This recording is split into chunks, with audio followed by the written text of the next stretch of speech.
Greetings, friends. My name is Jessa McLean, and I'm here to provide you with some blueprints of disruption. This weekly podcast is dedicated to amplifying the work of activists, examining power structures, and sharing the success stories from the grassroots. Through these discussions, we hope to provide folks with the tools and the inspiration they need to start to dismantle capitalism, decolonize our spaces, and bring about the political revolution that we know we need. Good morning. Can you introduce yourself to the audience, please?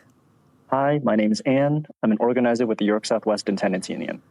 Welcome, I'd say back to the studio, because we've had York Southwest Tenants Union on a few times. We're big fans, aren't we, Santiago? Huge. Huge. See that smile? Yeah. We've had Bruno on. I don't remember all the other guests' names. So much information there. We'll link folks to the previous recordings, but this is Anne's first time in the studio, so welcome. Last week, Ford announced something that blew up my social media feeds, right? I became very aware of a situation we needed to react to. And lots of videos are out there to kind of explain the implications. I think most people would understand from hearing that, he wanted to end fixed leases, meaning at the end of a year, usually the first lease you sign is a year, the landlord could simply renew or not renew your lease. So you could you could just be evicted for no reason whatsoever. So, what was your reaction when you heard this announcement? It was shock. It was shock and anger.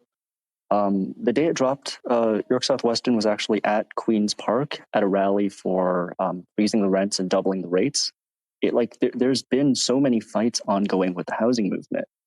And suddenly this felt like it blew all those out of proportion, just because of the fact that if tenants don't feel they have the security of their lease being renewed, they don't want to take action. They're scared. It's a really, I think it's comparable to the threat of being fired and then not wanting to organize a union or, even bring up any complaints at all within the workplace, right?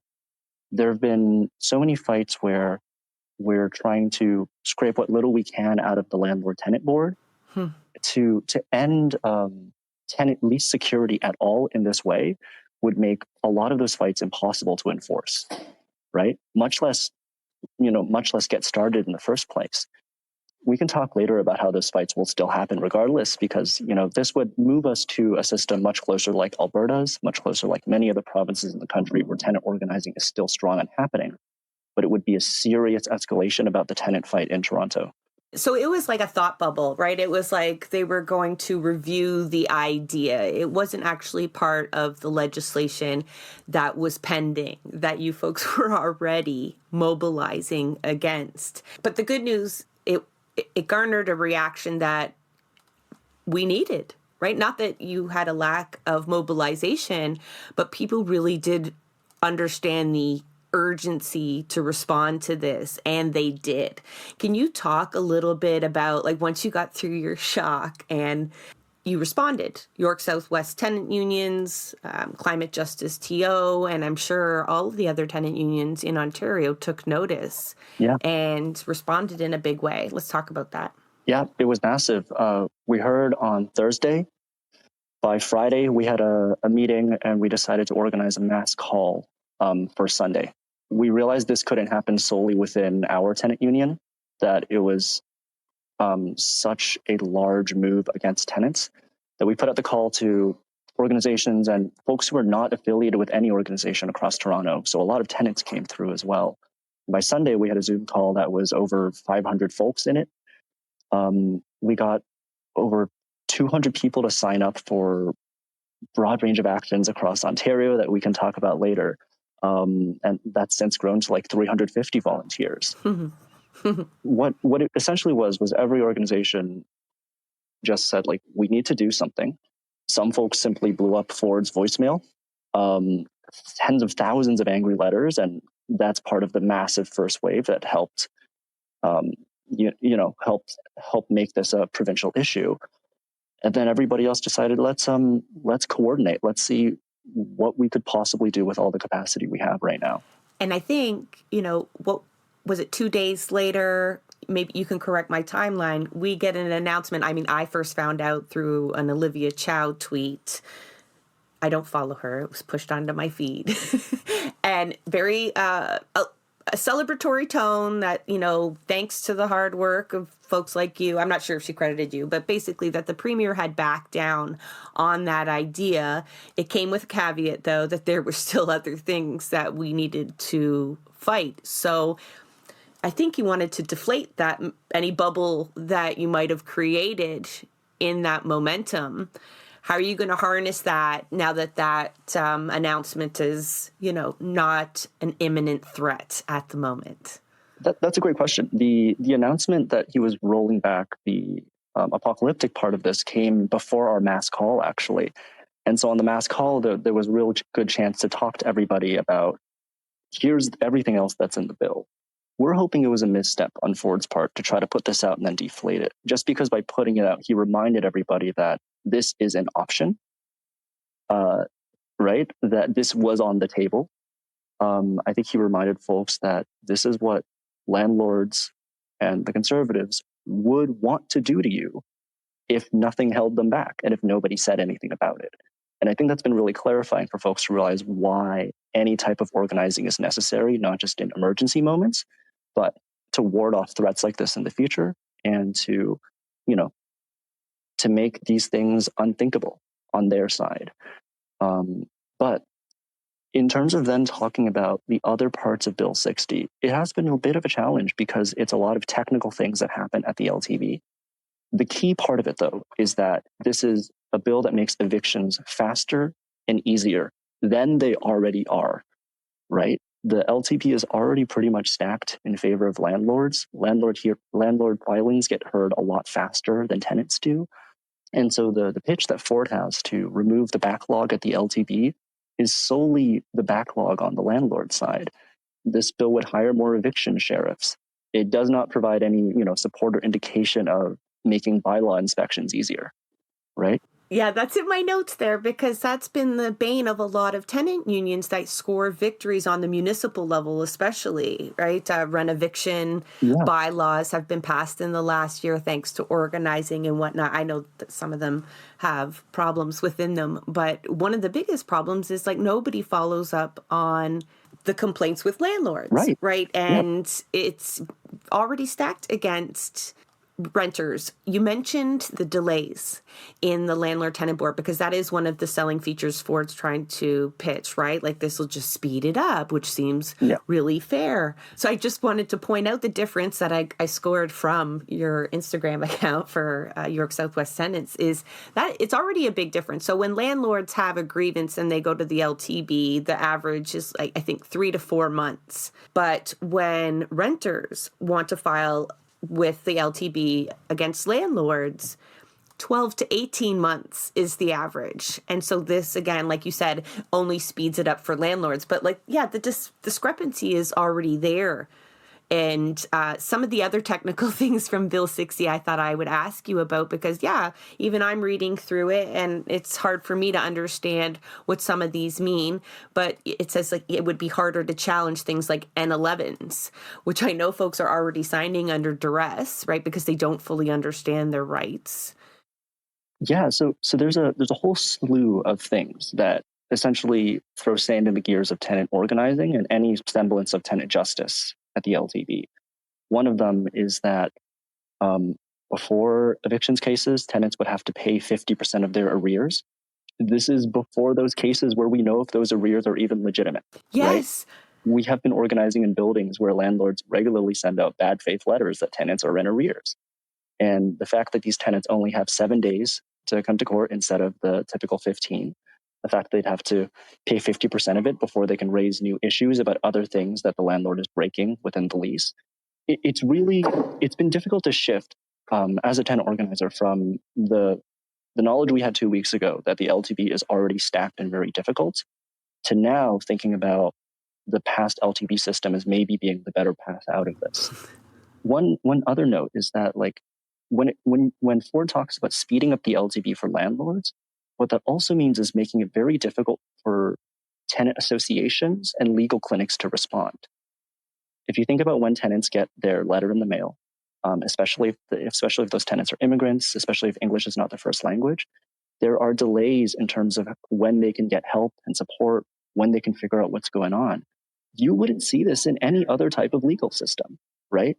It's difficult to grasp the full effect of what this would be, just because the minutia of the LTB affects so many different tenant organizing cases in so many ways. And part of the challenge of then communicating that to the broader public right now is to then say, like, it's not just quote unquote bad tenants who show up at the LTB, right? Frankly, whether or not like a landlord lands you at the LTB is, it's not really in your control. If like you can do everything right. You can fall on hard times and suddenly have arrears, or not have arrears at all and be falsely charged with arrears. And once you go there, this court is much, much harder for you to fight in, and for the folks working with you to help you out, right? An odd follow-up from the last time York Southwest was on this call is that our rent strikes were a big shock.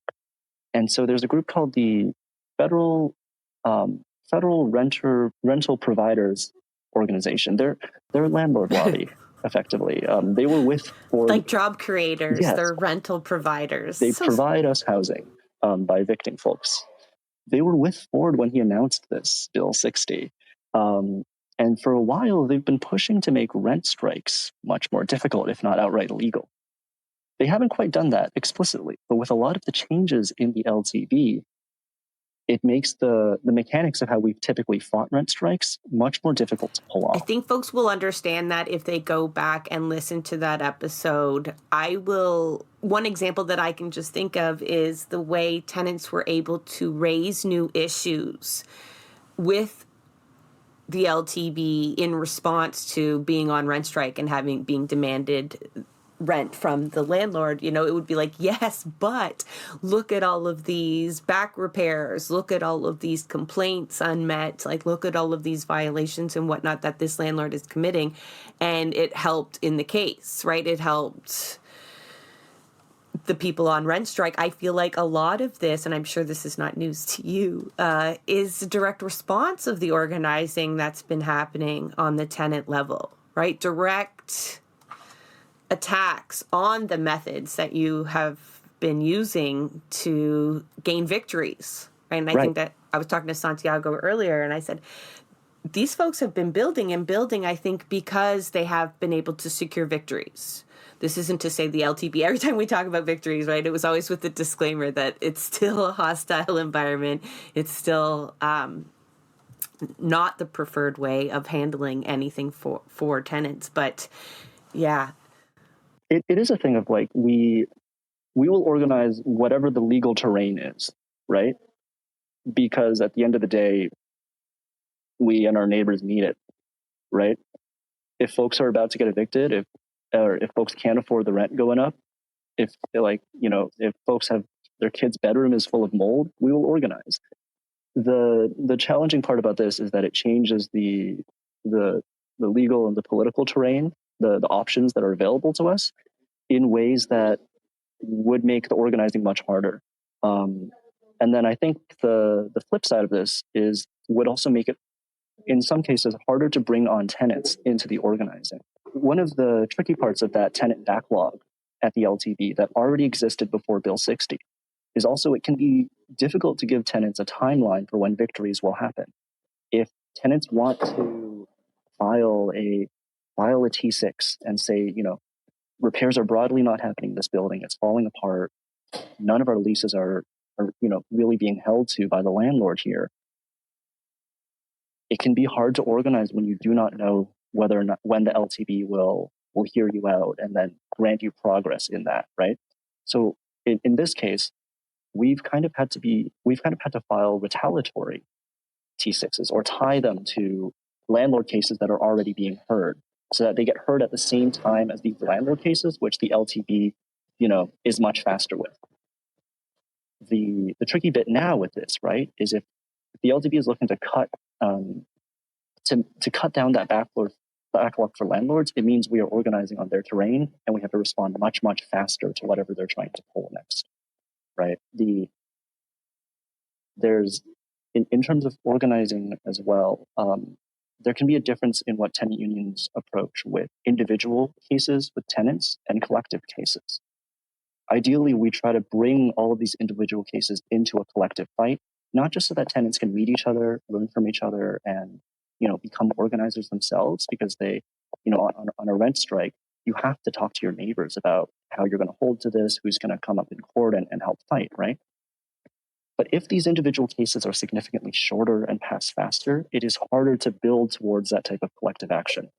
And in that case, that might just mean you need a collective tenants association that can just respond very quickly to these individual fights.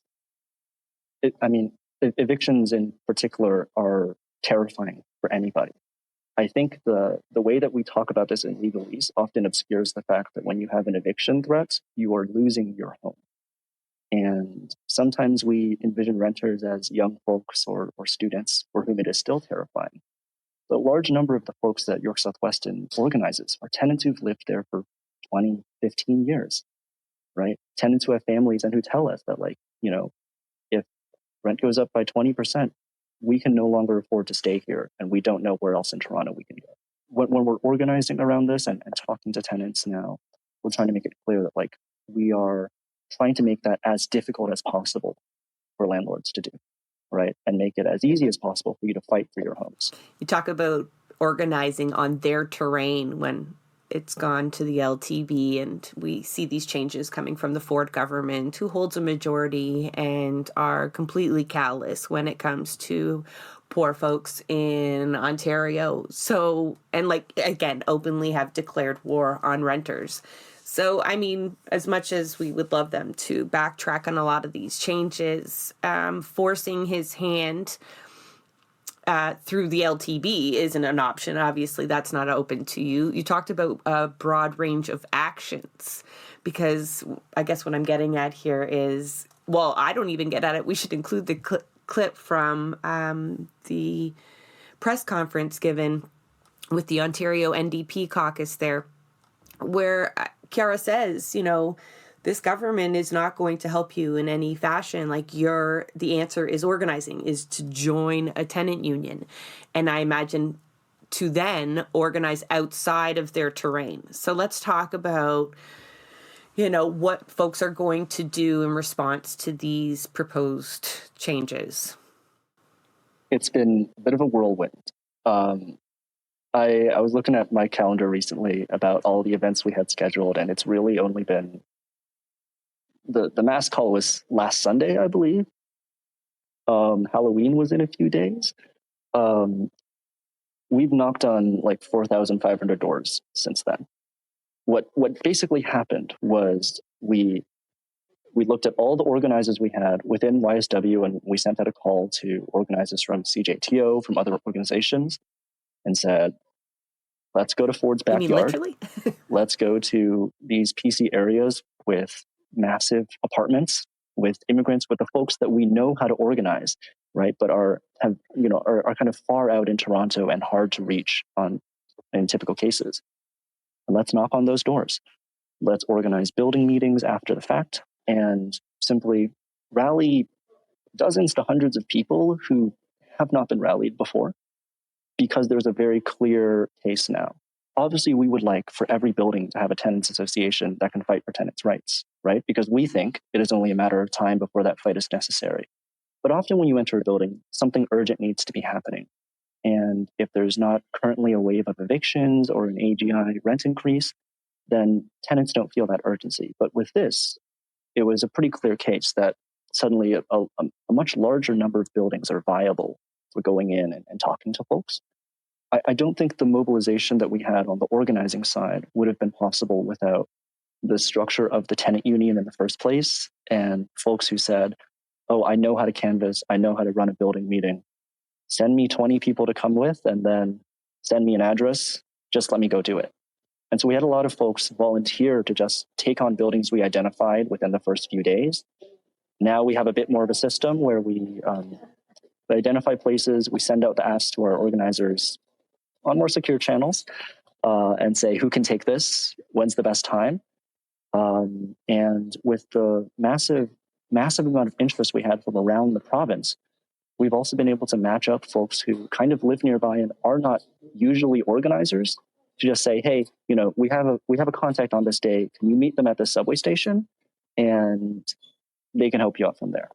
What that means is, multiple dozens of folks who can door knock and pull off these actions that we just haven't been able to do at a scale like this before. It really lit a fire under everybody. Because onboarding a large amount of people at once is difficult. Capturing people's anger, especially, with him backtracking before that emergency call, it is so impressive that still hundreds of people showed up to the call and you were able to turn that over into action, maybe not seamlessly. You're making it look easy right now, talking about it after the fact. I imagine you were already at capacity, dealing with the impending Bill 60 and then having to do this. But do you want to talk about what it's been like building up the structure that you then had, so that, because other cities are going to face this, right? Announcement from mayors, from their premiers, and need to mobilize quickly, harness that energy into something really meaningful, like almost 5,000 doors knocked. And I saw the video of Etobicoke Center, specifically in Doug Ford's riding, looking at the camera. I am a resident of your area and I am getting organized. I hope that scares them. Absolutely. One of the mind-blowing things about the mass call we did was that about a third of the folks weren't from Toronto. All right. These were folks who had seen ads on Facebook, who had just broadly seen the call passed around through other tenant associations and came through. And so we've been able to work with small groups in Barrie, in London, in Peterborough, and say, best case scenario, we can send Bruno up there and he can help you out. Or, we can run through the resources with you. And if you can print 100 flyers or, 130, depending on how big your building is, we can give you the game plan and you can run this yourself. I think there's kind of two mobilizations that are happening that I find really exciting. One is the mobilization of the tenants, when we canvass tenants and let them know, hey, this is who's responsible, fill up his voicemail, give him help, right? And he will listen to you because you're in his backyard. And it's a genuine surprise that he's getting backlash from tenants in this way. And it's not just Ford, it's other progressive conservative ridings across Ontario that are close enough to where we have people. So there's mobilization of those tenants. But then there's the mobilization of the canvassers and volunteers, folks who are from a wide range of organizations, many of whom haven't really canvassed before. I think about half to maybe 70% of the folks who are coming out to our canvases over the past week are first-time canvassers. And so in that case, we kind of have to go on the fly. The experienced organizers who are leading a canvass at, let's say, the Etobicoke North canvass, when they meet at the location, it's kind of a 15-minute canvassing training right there. And then it's a bit of diving into it on the first floor. I'm laughing just because, for folks listening who've maybe canvassed for a political party, you probably understand what Anne's talking about when you then start going for issues-based, deep canvassing. My experience is Fight for 15 and Fairness. You could go anywhere and talk to people about a minimum wage, right? They could relate on that level and be angry, and you don't have a partisan symbol that gets people's back up, right? That maybe don't want to talk to you because it's not their party. You're their neighbors and you're talking about something that impacts them for sure. And it's almost a black and white issue when you spell it out. You're like, that is unfair. You at least have my support on this. It becomes a lot easier to do. And I've canvassed with so many people. Because I've led those sessions where you're like, okay, here's some tips, right? Here's when to walk away from a door. Here's some safety. If it's a campaign, here's some good talking points if you need them. But folks can be like, oh, I don't know how to do that. I'll just hand out a flyer, and, pairing them up with somebody who's a little more comfortable talking within 3 doors. just let that person wander up to the next door by themselves, and you would be so surprised. They just hit the ground running, and they never look back. It's like anybody can go around and talk to their neighbors about stuff that matters like that. It's completely different than an elections time kind of canvassing that people do that doesn't always feel that great. I think it's also very, it's exactly that. And part of it is also because the landlord lobby has been pretty involved in pushing Bill 60 in its full form, not just with, ending leases, but with all these LTP changes. It's sometimes helpful that we can research who a landlord is, go into a building and say, hey, the guy you pay your rent to? That money paid for folks who are now trying to push out tenants across the province, right? That it's not just Ford passing this law. It's specifically Ford listening to the guy who is not repairing your fridge. Obviously the response is different at every door. And every canvasser has been, pretty amazing in applying their different strengths and talking to folks. But it is really a unique chance that Ford has given this like universal cause to canvass in comparison to these building by building specific things. If we're canvassing because their tenants have received a court hearing and they simply need to know and show up, that can be a little bit more difficult because you need to explain what's up in the hearing. You need to also gather information yourself as a canvasser about other issues you haven't heard yet. But in this case, it's pretty cut and dry, and it allows us to move incredibly quickly.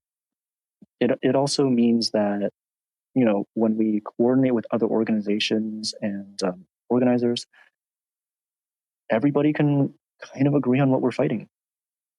That like this would be bad terrain for all of the stuff we do.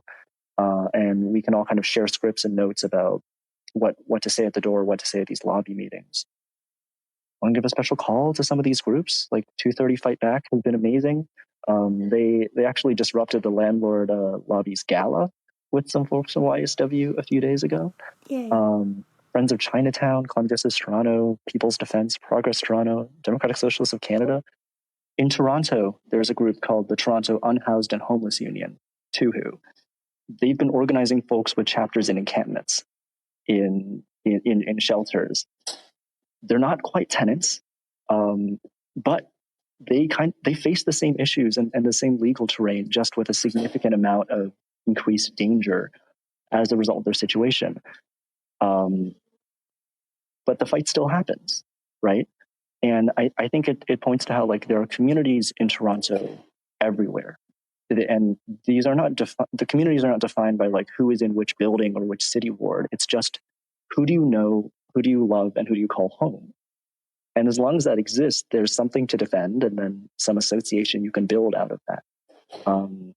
I think TUHU needs to get more flowers in the housing movement for reaching places that are outside of tenancy.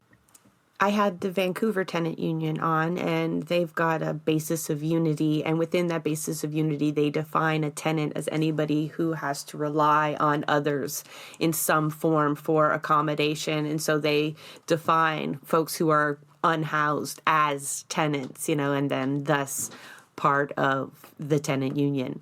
So it was just to kind of bolster your point there, Anne. Yeah, and the lines between being a tenant and being someone who's unhoused are very blurry. These organizations may not work together that frequently on a large scale, but everybody's in group chats with folks, right? Everybody has friends who know people in other areas of the city that we don't typically organize. And so part of why we've been able to reach, 4,500 doors, coming up on 5,000 with a few weeks to go, is we can say, hey, there's this address. We are completely out this week. Do you know anyone who can take it? I think, talk about being in people's group chats. You just listed quite a few of our former guests, right? And so I'm familiar with a little bit the infrastructure that already existed. And I know y'all were talking to each other before, but to see something that was so scary, apocalyptic, I think is even one of the words used there, the fixed leases, was that spark, sometimes you don't know where sparks are going to come from. But the need to build that tenant class mentality, you can do it on a landlord by landlord basis. Almost everybody hates their landlord. They understand the power imbalance. They can feel it in their being, right? It doesn't feel good. It's awful. But mobilizing against them is sometimes a different story. But when something like this, like systemic kind of changes being proposed, that would be, have huge implications, really does sometimes do the work that you've been trying to do for years. Piecemeal by piecemeal, building by building is how to do it. But getting these kinds of boosts from unsuspecting places can be a bonus, yes? I think one thing I've been trying to draw from this is that the brutality that Ford and the landlords have can shock us sometimes, just, in the pure scope of it. But it also creates the same people who are going to push back against them, right? They want too much to be nice to tenants. They can't help but, make tenants who are willing to hold a lobby meeting and push back. Even in these 4,500 doors that we're knocking on, folks have fought before. Even if that hasn't been with an official tenant association, there are folks in every building who, gone to the LTV and won their against all odds. There are folks who know how to do this, but do not have, a broader organization or movement to tap into. And those folks will keep popping up across Ontario so long as we have this current system of rental laws. I think our job as organizers is to we take those conditions and we build the strongest social force that we can out of those conditions, right? It doesn't mean that the terrain is easy. The brutality also makes folks who are scared of eviction, this includes folks who don't want to ever interact with the LTB because they don't have status, or they're students on a visa, things like that. And we find ways to bring them in. But the core thing I found, at least at these campuses, is there's a baseline anger and frustration of, we were already dealing with so much nonsense. You want this too? So that's my hope for this. And I think that hope's been a little bit validated by how fast the mobilization has been, even from groups who were not with the MATS call. One of the tricky things here, right, is when you're organizing, landlords really do have a lot of resources to push back against things. It's rare that an organization can really bring the full type of legal suite that landlords do to every case. There are amazing legal clinics and community paralegals, but there's just not enough of them for all the nonsense that's happening. And so if we're talking about people power then, and the millions of tenants that are in Ontario, it's kind of clarifying to see that this is creating people who want to do something about it, who before felt like things were tolerable. And I hope that if Ford, if King of Surma, if these landlords cannot help but make things intolerable, then we can reach all the folks who have something to do about it, right? Yeah, but we always say we wish it didn't have to always make it worse before it got better. We understand that that's the reality. That some people just have to experience hardships and oppression firsthand to, become resistance fighters in their own way. And but it would be nice to find a formula that got people there without those conditions. But I don't think we've yet found them, because that just the idea that they floated that around. I know you thought or you expressed that perhaps it was a misstep. It's one of those things that politicians do. They just put it out in the public just to see, what'll people do? It's like chum in the water. Are there sharks here or not? And a lot of the time there's not, right? We're exhausted. We don't have time to respond to every threat coming from government. But this was something else. And I think, you hit it on the head there when you expressed that response was possible because it was a horrible idea, but because you had the structure there. So, tenant organizing, tenant organizing. I will link all of the episodes there because, yeah, that is the answer. One of the big challenges here is to also, when folks join a tenant association, it's not like they sign up for a service with a nonprofit, right? It's you as a neighbor decide to take on a new role within your community, and it's a community that suddenly extends beyond the boundaries of your unit. If tenant associations are larger, then that's a community that extends beyond your immediate building. Maybe it's with other folks who share the same landlord, and that new role you take on, it has some new responsibilities. You have to come to a few meetings, you have to be a little bit informed, but it brings a lot of meaning and a lot of, frankly, power that folks didn't have before. Sometimes it also brings resources. These are folks who can then pool together for certain fights, who can access printers and all these things. I think part of the hope here is that, because there's not enough legal resources for all of us as individuals to constantly fight at the LTV and constantly put out fires, it just makes sense as individuals to take on that new role in the community for ourselves. I think sometimes about the case that in the United States, for example, there are nowhere near the number of labor inspectors you need to handle the amount of labor violations that happen, right? And so in a lot of cases, if you get injured, OSHA's not going to hear about it unless there is a union representative who you can talk to right away, especially if you're a worker who only speaks Spanish or Hindi, right? And so in this case, if we say that the public sector is not putting in the resources it needs to actually do enforcement of the bare minimum laws that do exist, then we need to be that point of contact for folks, right? And when we say we, I mean all of the tenants, right? I don't mean that, I don't mean Bruno and Kiara being omnipresent in every building. Even though they seem to be. I think Bruno can teleport. I need him to tell me how. But, that means everybody knows someone in their floor or has the WhatsApp and can say, hey, I have a problem. What's up? And the tenant association can immediately find the folks who can help them fight that. This has suddenly called so much attention onto how obtuse the LTV can be. It doesn't mean we're never going to fight there again. We still have to. But I think it's really made the case for regular folks that this is untenable and you need to get organized now. One of the reasons we see this as an organizing fight and not just an advocacy fight is that if we simply call our MPs and the bill doesn't pass, but then we just go back to being individual voters, there's nothing stopping this from, for trying this again in a year or a different version of this. That's harder to tell, right? It's the same thing when it comes to if you are a renter and you get an N11, you can push it back, but it's going to keep coming back eventually until the landlord is, faces some real consequences for, spiritually applying these things.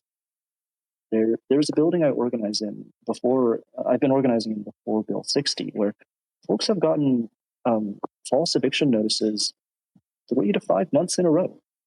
And because eviction can also be a humiliating experience, they haven't told each other about it. So with the tenant association structure, we've been able to find, 8 folks who had this across multiple buildings. And we were sure we're going to find more once we talk to people and say hey, this eviction it's nothing you've done wrong.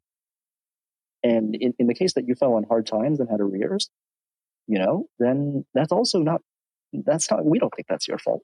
Right. So yeah, I think it's about bringing people into a larger community, even when the reasons they have to join that are because they admit they're in danger and have precarity. Right.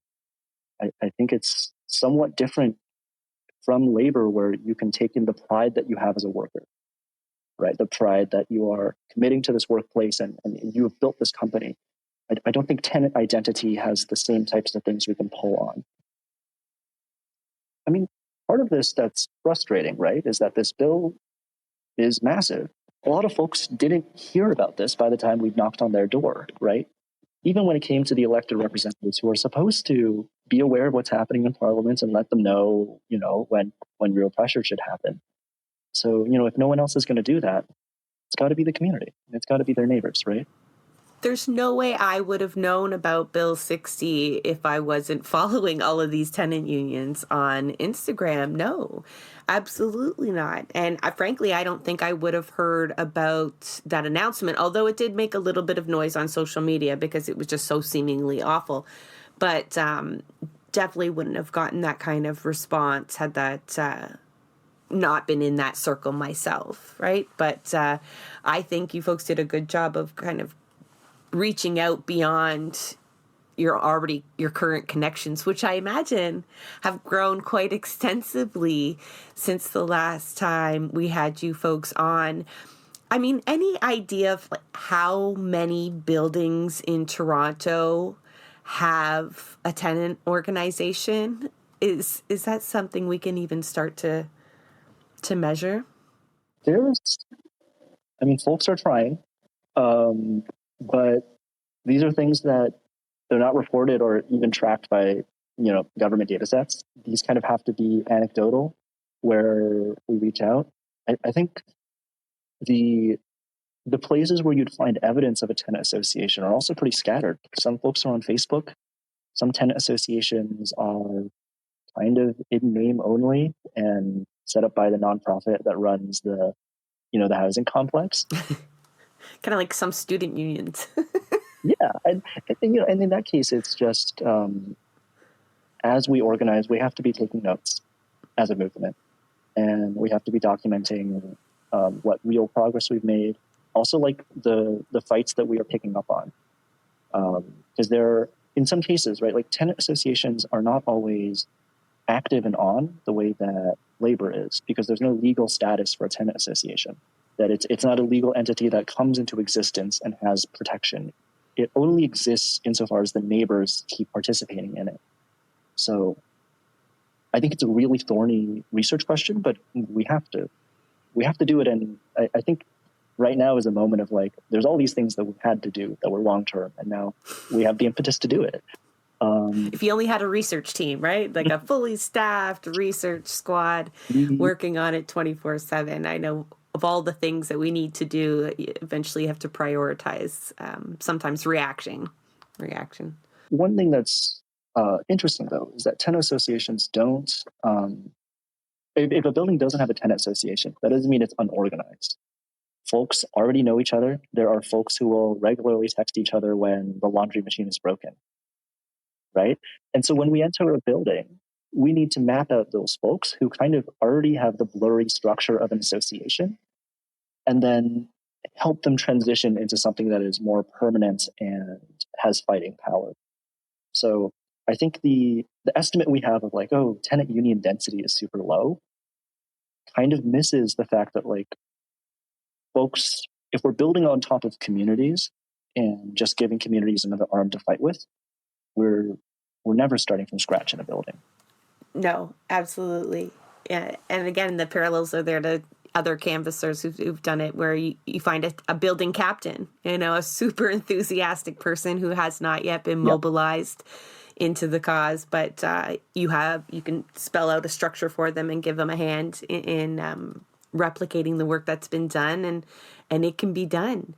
So, because I know that there's a lot of unaffiliated tenants probably listening in and just wishing that perhaps their building had a tenant union. But I think you folks have also proven the value of just uniting unaffiliated tenants that maybe or maybe don't have the same landlord, but are clearly in the same struggle, right? Which becomes more evident when the province picks on them.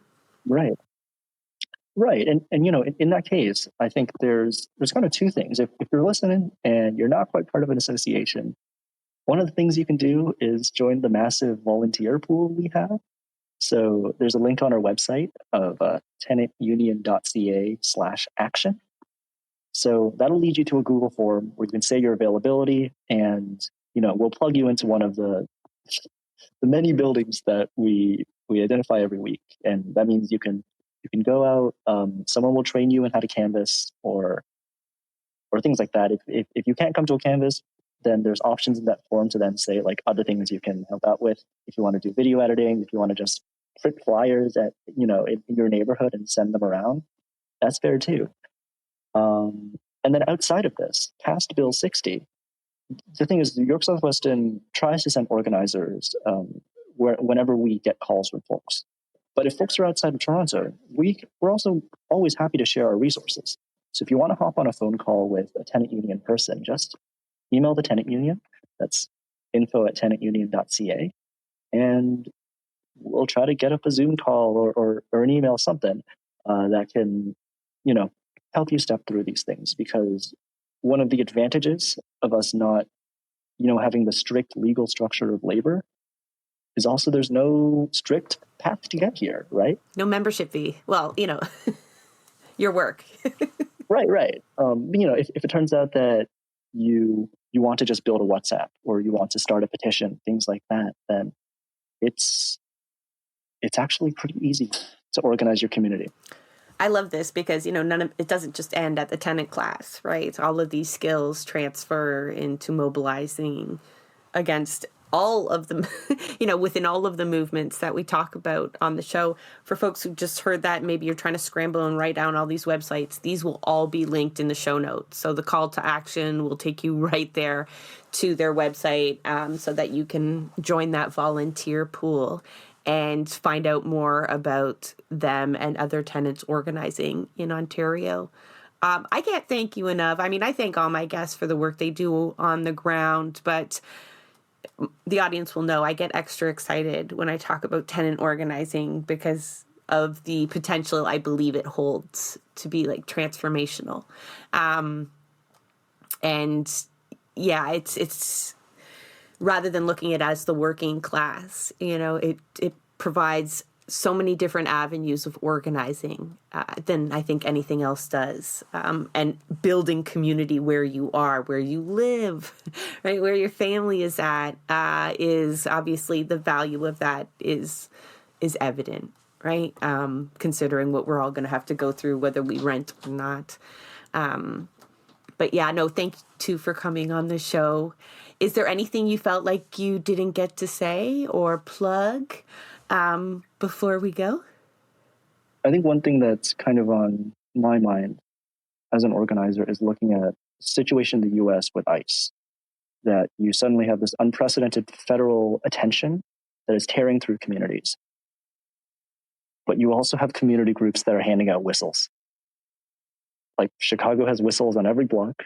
There are these networks, some official, some not, where folks, they say where you can get lawyers. They say who's in which facilities.